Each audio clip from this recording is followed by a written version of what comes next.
Okay students, तो अब हम करने वाले हैं क्वेश्चन नंबर 1 का fourth fifth and six part को हम लोग कवर करेंगे इस वीडियो में। तो हमारे पास जैसे कि आपको दिखाई दे रहा होगा क्वेश्चन है 4u² + 8u। अब सबसे पहले तो सवाल आता है हमारे पास कि क्या ये क्वाड्रेटिक पॉलिनोमियल है। तो उसको चेक करने के लिए हम लोग क्या करेंगे, हमारी क्वाड्रेटिक पॉलिनोमियल की जो स्टैंडर्ड फॉर्म होती है ax² + b + c उससे कंपेयर करेंगे।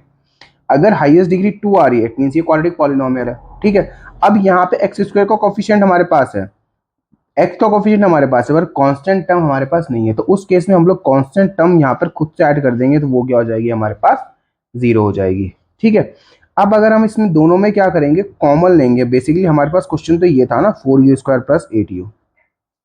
तो इसमें एक काम करते हैं, हम लोग कॉमन ले लेते हैं। तो हमारे पास कॉमन लेंगे तो क्या बनेगा, 4u कॉमन बनेगा।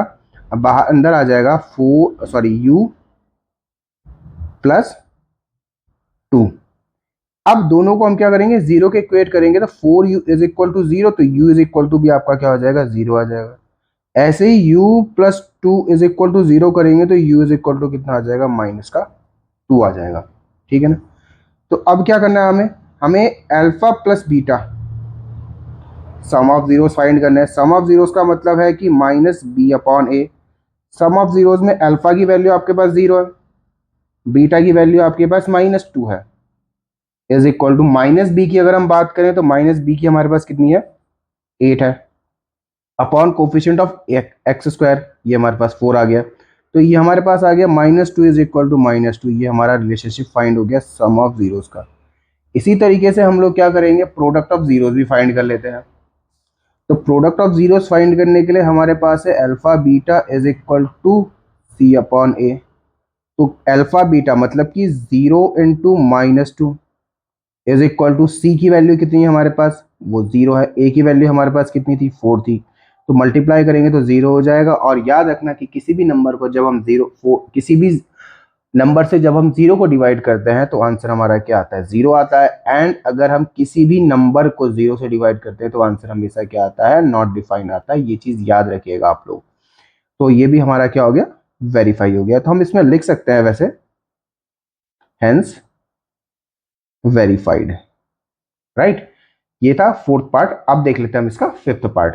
अच्छा, क्या होता है कि बच्चों को ना फोर्थ फिफ्थ एंड जो सिक्स पार्ट है उसमें कई बार प्रॉब्लम होती है। तो वही हम लोग देख रहे हैं यहाँ पे, फिगर आउट करेंगे कैसे हम लोगों को सॉल्व करना है।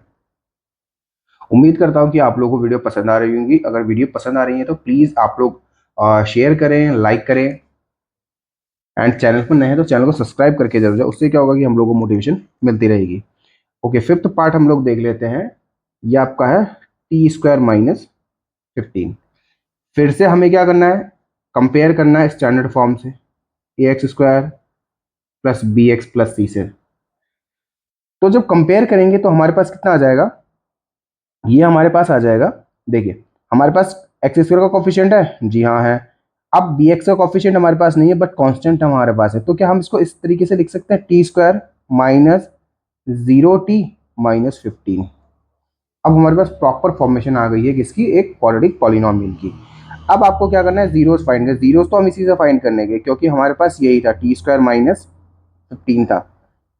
ठीक है, अब एक चीज बताओ मुझे कि क्या हम, हमारे पास अगर देखो कोई नंबर होता है, मान लो हमारे पास ये है एक नंबर, तो जब हम इसका स्क्वायर निकालते हैं तो आंसर क्या आता है, वही आता है जो अंडर रूट के अंदर होता है। ठीक है, तो क्या हम इसको 15 को ऐसा लिख सकते हैं, क्या हम 15 को लिख सकते हैं ऐसा, बिल्कुल। हम √15 का होल स्क्वायर लिख सकते हैं। अब आपको ये एक आइडेंटिटी दिखाई दे रही होगी कि ये आइडेंटिटी आपके पास क्या बन रही है, a² - b² की आइडेंटिटी बन रही है। तो a² - b² क्या होता है, a + b and a - b होता है, राइट।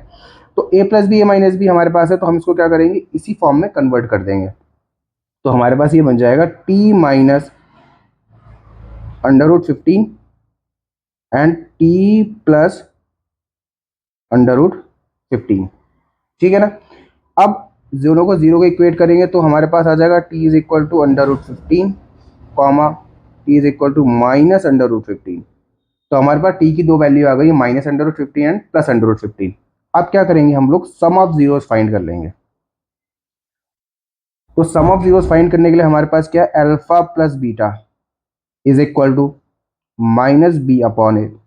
अल्फा प्लस बीटा की बात करें तो under root 15 minus under root 15 is equal to, B की वैल्यू क्या थी हमारे पास, जीरो है, जीरो अपॉन ए 1 है, तो ये क्या आ गया, zero is equal to zero, ये हो गया हमारे पास। अब हम क्या करेंगे, प्रोडक्ट ऑफ जीरोस फाइंड कर लेते हैं। Alpha beta is equal to, alpha beta is equal to कितना होता है, सी अपॉन ए। तो सी की वैल्यू कितनी है हमारे पास, सी की वैल्यू हमारे पास कितनी, -15, और ए की वैल्यू कितनी है हमारे पास, 1 है। तो इनको मल्टीप्लाई कर लेंगे हम लोग, जो हमारे पास आए हैं under root 15 into under root 15 is equal to -15 upon 1। तो मल्टीप्लाई किया तो दोनों को कितना आ गया, माइनस, आप under root into under root कितना आ जाएगा आपके पास, ये आ जाएगा आपके पास क्या, माइनस का 15 इज इक्वल टू -15। ये भी हमारा क्या हो गया, वेरीफाई हो गया है। ठीक है, तो ये था सॉल्यूशन क्वेश्चन नंबर 1 के 5th पार्ट का। अब हम देख लेते हैं 6th पार्ट। ओके स्टूडेंट्स, तो हमारे पास लास्ट पार्ट है क्वेश्चन नंबर 1 का, एक्सरसाइज 2.2 का। तो सबसे पहले हम लोग क्या करेंगे, एक्स स्क्वायर के मल्टीप्लाई जो कोफिशिएंट है उसकी मल्टीप्लाई लास्ट टर्म से करेंगे, तो ये हो जाएगा आपके पास 12। अब हम क्या करेंगे, 12 को सिंप्लीफाई कर लेते हैं, 2 6 ज़ा 12, 2 3 ज़ा 6, 3 1 ज़ा 3, माइनस करके हमें क्या लाना है 1, तो हम क्या करेंगे, 4 माइनस 3 हो जाएगा 1, एंड 4 इंटू 3 हो जाएगा आपके पास 12। ठीक है ना, चेंज हमारा केवल मिडिल टर्म में आएगा। इसको सिंप्लीफाई कर लेते हैं, 3x² minus 4x minus 3x minus 4, bracket open करेंगे तो साइन चेंज हो जाएंगे यहाँ पर, 4x plus 3x minus 4।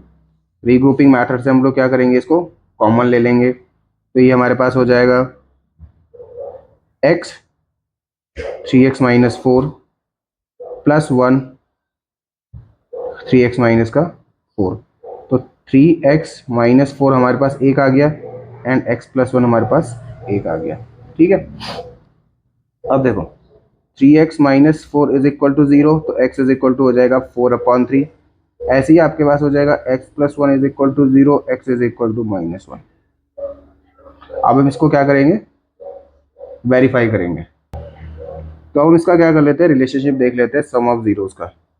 Alpha plus beta, alpha plus beta minus B upon A होता है।